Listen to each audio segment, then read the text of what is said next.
আসসালামু আলাইকুম সবাইকে। আশা করি সবাই অনেক ভালো আছেন, সুস্থ আছেন। যে যেখান থেকে শুনছেন সবাইকে অসংখ্য ধন্যবাদ জানাচ্ছি। আজকে আমরা ৩ টি বিষয় নিয়ে আলোচনা করব। অবশ্যই ভিডিওর থাম্বনেইল দেখে আপনারা প্রথমেই বুঝতে পেরেছেন। প্রথমে আমরা আলোচনা করব ডুয়েল কারেন্সি কার্ড কি? ডুয়েল কারেন্সি কার্ডের সুযোগ এবং সুবিধা। ৩ নম্বর হচ্ছে ডুয়েল কারেন্সির অসুবিধা। এই ৩ টি বিষয় নিয়ে আলোচনা করব যেহেতু অনেকেই ডুয়েল কারেন্সি কার্ড নেওয়ার জন্য আগ্রহী প্রকাশ করছেন অথবা অনেকেই ডুয়েল কারেন্সি কার্ড নেওয়ার পরে যে অসুবিধায় পড়ছেন সে বিষয়গুলো আজকে আলোচনা করব। তাই অবশ্যই ভিডিওটি শেষ পর্যন্ত দেখবেন এবং যারা এই চ্যানেলটিতে একদমই নতুন আসছেন আপনাদেরকে বলবো অবশ্যই চ্যানেলটিতে সাবস্ক্রাইব করে পরবর্তী ব্যাংক রিলেটেড যে সকল ভিডিও আপলোড করা হবে সেগুলো দেখার জন্য আমন্ত্রণ রইল। প্রথমে যদি আমরা আপনাদেরকে একটু দেখাই ডুয়েল কারেন্সি কার্ড কি বা ডুয়েল কারেন্সি কার্ড বলতে কি বোঝায়। ডুয়েল কারেন্সি কার্ড হচ্ছে এমন একটি কার্ড বা ক্রেডিট কার্ড যা দুটি ভিন্ন মুদ্রা লেনদেন করতে পারে। একটি স্থানীয় মুদ্রা যেমন বাংলাদেশি টাকা এবং অপরটি হচ্ছে বৈদেশিক মুদ্রা, যে সেটা হচ্ছে দুইটি, যেমন হচ্ছে ইউএসডি ডলার যেটাকে বলে এবং হচ্ছে ইউরো।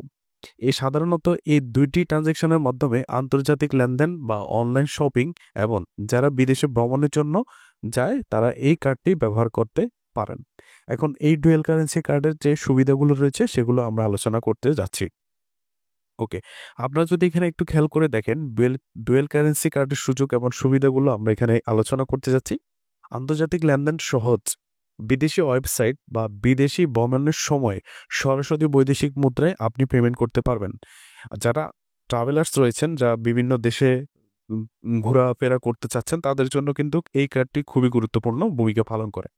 ডুয়েল কারেন্সি ম্যানেজমেন্ট সিস্টেমটি রয়েছে ২ নম্বরে, সেটা হচ্ছে স্থানীয় যেটি বাংলাদেশি এবং বিদেশিক মুদ্রা আলাদাভাবে ব্যালেন্স হিসাবে থাকে, ফলে অতিরিক্ত রূপান্তর খরচ কিন্তু আপনাকে কমে যায়। ডুয়েল কারেন্সি কার্ডের মধ্যে আপনি বাংলাদেশি টাকা এবং বিদেশি ডলার অথবা ইউরো আপনি যুক্ত করতে পারবেন। সেখানে কিন্তু আপনি আলাদা করে নতুন করে যে পেমেন্ট সিস্টেম, ট্রান্সফার সিস্টেম সেটা করতে হবে না। আপনাকে শুধুমাত্র আলাদা করে যেহেতু বৈদেশিক মুদ্রা রয়েছে এবং দেশের স্থানীয় মুদ্রা রয়েছে, সেক্ষেত্রে আপনি ডলার এক্সচেঞ্জ করে সেখানে নিতে পারবেন। ভিসা অথবা মাস্টার্স কার্ডের সুবিধা। অধিকাংশ dual currency card visa, master card বা এমএক্স নেটওয়ার্কে চলে, যা বিশ্বব্যাপী গ্রহণযোগ্য। বিদেশে ভ্রমণের সুবিধা। যারা বিদেশ ভ্রমণ করতে যাচ্ছেন তাদের জন্য এই কার্ডের সুবিধা হচ্ছে আপনার ক্যাশ বহনের কোনো ঝামেলা নেই। অনেকে দেখতে যাচ্ছে বিদেশে যখন ট্রাভেলে যায়, সেই ক্ষেত্রে অনেকে দেখা যাচ্ছে কি অনেকেই ডলার কিন্তু পকেটে করে নিয়ে যায় বা ক্যাশ টাকা নিয়ে যায় সাথে করে। সেই ক্ষেত্রে ডুয়েল কারেন্সি কার্ড আপনাকে এই ঝামেলা থেকে মুক্তি দিতে পারে এবং বিদেশে এই কার্ডটি আপনি সহজে ব্যবহার করতে পারবেন। ই কমার্স, যারা প্রতিনিয়ত ই কমার্সের সাথে লেনদেন করে থাকেন, যেমন বিভিন্ন প্রোডাক্ট সম্পর্কে আপনাদের অনেক আগ্রহ থাকে এবং সেই সম্পর্কে আপনারা কেনাকাটা করতে চান, সেক্ষেত্রে এই ডুয়েল কারেন্সির মাধ্যমে আপনারা অ্যামাজন, ইবে, নেটফ্লিক্স, গুগল অ্যাডস অথবা ফেসবুক অ্যাডস এর মতো আন্তর্জাতিক প্ল্যাটফর্মগুলোকে আপনারা লেনদেন করা যাবে। নগদ উত্তোলনের সুবিধা সম্পর্কে যদি একটু বলি, বিদেশে এটিএম থেকে স্থানীয় মুদ্রায় টাকা উত্তোলন করা সম্ভব।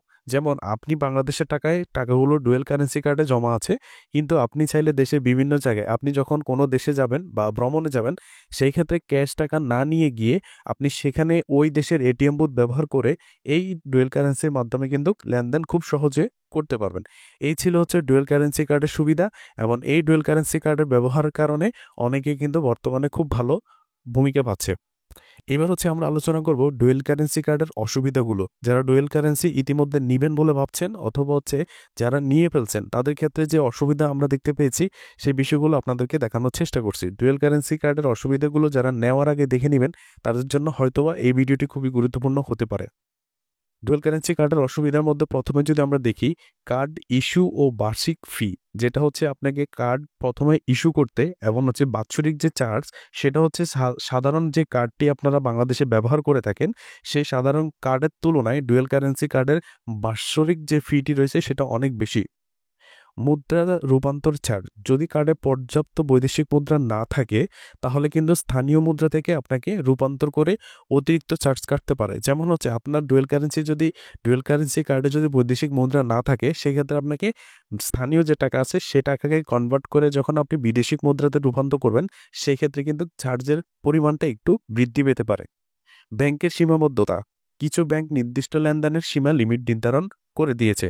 আপনি অনেক সময় দেখা যাচ্ছে বাংলাদেশে বিভিন্ন ব্যাংকে কিন্তু এখন ডুয়েল কারেন্সি কার্ড প্রদান করছে। তবে এই ডুয়েল কারেন্সি কার্ডের যে সীমাবদ্ধতাগুলো সেগুলো হচ্ছে কিছু ব্যাংক নির্ধারিত করে দিতে পারে। বৈদেশিক লেনদেনের ট্যাক্স, কিছু ক্ষেত্রে আন্তর্জাতিক লেনদেনের উপর সরকারের যে ট্যাক্স যেমন এআইটি বা ব্যাট প্রযোজ্য হতে পারে। বৈদেশিক লেনদেনে যারা করতে চাচ্ছেন তাদের ক্ষেত্রে কিন্তু এই ট্যাক্সটা দিতে হয়। এর পরবর্তী যদি আমরা দেখি সেটা হচ্ছে অনুমোদিত লেনদেনের ঝুঁকি। আন্তর্জাতিক লেনদেন চালু থাকায় সাইবার নিরাপত্তার যে বিষয়টি সেটা কিন্তু অবশ্যই ঝুঁকি থাকে। যেমন ডুয়েল কারেন্সি কার্ডটায় যেহেতু একটা আন্তর্জাতিক কার্ড, এই কার্ডটা দিয়ে যেহেতু আপনি দেশের বিভিন্ন জায়গা থেকে বা বিদেশেও লেনদেন করতে পারবেন, সেই ক্ষেত্রে কিন্তু এই কার্ডটির প্রতি একটু ঝুঁকি বেশিই থাকে। এইবার আমরা আলোচনা করব বাংলাদেশের ডুয়েল কারেন্সি কার্ড আপনি কিভাবে পাবেন বা কোথায় পাওয়া যায় সেই বিষয়টি নিয়ে একটু আলোচনা করতে যাচ্ছি। ওকে, আমরা যদি একটু খেয়াল করে দেখি স্ক্রিনে, এখানে দেখতে পাচ্ছি যে বাংলাদেশের ডুয়েল কারেন্সি কার্ড আপনি কিভাবে পাবেন এবং কোথায় থেকে পাবেন। বাংলাদেশের বর্তমানে বিভিন্ন ব্যাংক যেমন Dutch Bangla bank, city bank, standard bank এবং চার্টার্ড ব্যাংক, ব্র্যাক ব্যাংক, ইসলামী ব্যাংক, ইবিএল, এই ব্যাংকগুলো সাধারণত কিন্তু ডুয়েল কারেন্সি কার্ড ইস্যু করে থাকে। আর এই কার্ডটি পেতে হলে আপনাকে যেই কাজ করতে হবে সেটা হচ্ছে, আমরা যদি একটু এখানে খেয়াল করে থাকি, প্রথম হচ্ছে যে পাসপোর্ট ও বৈধ ভিসা থাকতে হবে বিদেশে ভ্রমণের প্রমাণের জন্য। অবশ্যই যদি ডুয়েল কারেন্সি আপনি কার্ড নিতে হয় অবশ্যই আপনাকে পাসপোর্ট দিতে হবে। আর এই পাসপোর্ট কিন্তু আপনাকে বিদেশে ভ্রমণের জন্য প্রমাণ হিসেবে কিন্তু দাখিল করা হবে। ব্যাংক অ্যাকাউন্ট ও প্রয়োজনীয় ডকুমেন্টস, যেমন হচ্ছে আপনাকে অবশ্যই একটি ব্যাংকে নির্দিষ্ট একটি অ্যাকাউন্ট থাকতে হবে। সেই অ্যাকাউন্টের পাশাপাশি আপনাকে প্রয়োজনীয় ডকুমেন্ট সাবমিট করতে হবে। আপনারা জানেন যে ব্যাংক অ্যাকাউন্ট খুলতে হলে একজন গ্রাহকের ভোটার আইডি কার্ড এবং পাসপোর্ট সাইজের ছবি জমা দিতে হবে। ঠিক একইভাবে ব্যাংক অ্যাকাউন্ট খুলতে নমিনি, ভোটার আইডি কার্ড এবং হচ্ছে ছবি পাসপোর্ট সাইজে জমা দিতে হবে। এরপরের যে বিষয়টি সেটা হচ্ছে ফরেন এক্সচেঞ্জ অ্যাডসনমেন্ট যেটাকে বলা হয়, সেটা কিন্তু অবশ্যই লাগবে, বিশেষ করে ডেবিট কার্ডের ক্ষেত্রে। ফরেন এক্সচেঞ্জের যে বিষয়টি সেটা কিন্তু অবশ্যই লাগবে। আর আপনার যদি এ বিষয়ে কোনো প্রকার ডুয়েল কারেন্সি কার্ড সম্পর্কে জানতে চান তাহলে আমাদেরকে জানান, আমরা আরও বিস্তারিত সম্পর্কে আপনার কমেন্ট বক্সে আলোচনা করতে পারবো। কারণ ডুয়েল কারেন্সি কার্ড এমন একটি কার্ড, বর্তমানে এটা কিন্তু খুব জনপ্রিয় একটি কার্ড হয়ে উঠেছে এবং দেশের বিভিন্ন মানুষ কিন্তু এটি ব্যবহার করছেন। আর এই বিষয়টি অবশ্যই আপনাকে জানা উচিত যখন আপনি ডুয়েল কারেন্সি কার্ড ব্যবহার করবেন, এবং এই কার্ডটি আপনি কেন ব্যবহার করছেন অথবা এর সুযোগ সুবিধা বা আপনি কোথায় গেলে এই কার্ডটি পাবেন সেই বিষয় নিয়ে আজকে আমরা বিস্তারিত আলোচনা করেছি। কারণ একটি কার্ডের যদি অসুবিধা সম্পর্কে আপনি না জানেন সেই ক্ষেত্রে কিন্তু আপনি সুবিধা কখনোই বুক করতে পারবেন না। সেই ক্ষেত্রে আমরা আজকে ভিডিওটিতে ডুয়েল কারেন্সি সম্পর্কে আলোচনা করেছি। এর বাইরে যদি আপনাদের কোনো প্রশ্ন থাকে সেই ক্ষেত্রে আমাদেরকে কমেন্ট বক্সে করবেন, আমরা কমেন্টসের অবশ্যই রিপ্লাই দেওয়ার চেষ্টা করব। সবাইকে অসংখ্য ধন্যবাদ। আসসালামু আলাইকুম ওয়া রাহমাতুল্লাহ।